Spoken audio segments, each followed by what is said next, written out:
Assalamualaikum warahmatullahi wabarakatuh. Perkenalkan, nama saya Yulia Marisa Putri, NPM 217563038 dari program studi perjalanan wisata. Di sini saya akan menjelaskan terkait pengembangan aksesibilitas pariwisata pada mata kuliah Kapita Selekta. Nah, selanjutnya next kita akan langsung ke pembahasannya. Pariwisata itu telah menjadi salah satu industri terbesar di dunia untuk memberikan kontribusi signifikan terhadap pertumbuhan ekonomi global dan penciptaan lapangan kerja. Namun, untuk mencapai potensinya yang penuh, aksesibilitas infrastruktur pariwisata itu merupakan faktor yang sangat krusial dan tidak boleh diabaikan. Nah, infrastruktur yang mudah diakses itu tidak hanya meningkatkan kunjungan wisatawan, tetapi juga untuk membuka pintu bagi segmen masyarakat yang mungkin sebelumnya tidak dapat menikmati keindahan dan kekayaan destinasi wisata.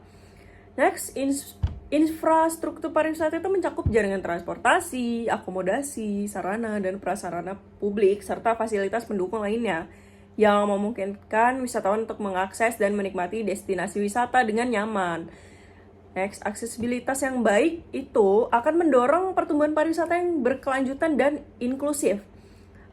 Ada beberapa alasan sih mengapa aksesibilitas infrastruktur pariwisata itu sangat penting gitu. Nah, infrastruktur pariwisata yang mudah diakses itu sangat membuka pintu bagi berbagai lapisan masyarakat untuk turut serta dalam aktivitas pariwisata. Dengan akses yang lebih baik, orang dengan mobilitas terbatas, penyandang disabilitas, dan kelompok masyarakat lainnya yang sebelumnya itu terbatas dalam mobilitasnya dapat menikmati destinasi wisata tanpa hambatan. Nah, aksesibilitas yang baik itu akan menarik lebih banyak wisatawan yang pada gilirannya itu akan meningkatkan pengeluaran wisatawan di destinasi tersebut. Hal ini tuh akan menciptakan peluang bisnis yang baru bagi masyarakat setempat, termasuk pengusaha kecil dan menengah yang dapat mengembangkan usaha mereka di sektor pariwisata. Seperti kayak kalau UMKM lokalnya itu akan membuka usaha kecilnya itu seperti makanan, minuman, dan lain sebagainya di tempat wisata tersebut gitu. Nah, dengan infrastruktur yang mudah diakses itu, destinasi wisata alternatif di daerah terpencil ataupun kurang terjamah ini dapat dikembangkan. Nah, hal ini dapat membantu dalam membagi beban pariwisata di destinasi utama, tetapi juga memberikan manfaat ekonomi dan sosial kepada komunitas lokal yang kurang berkembang.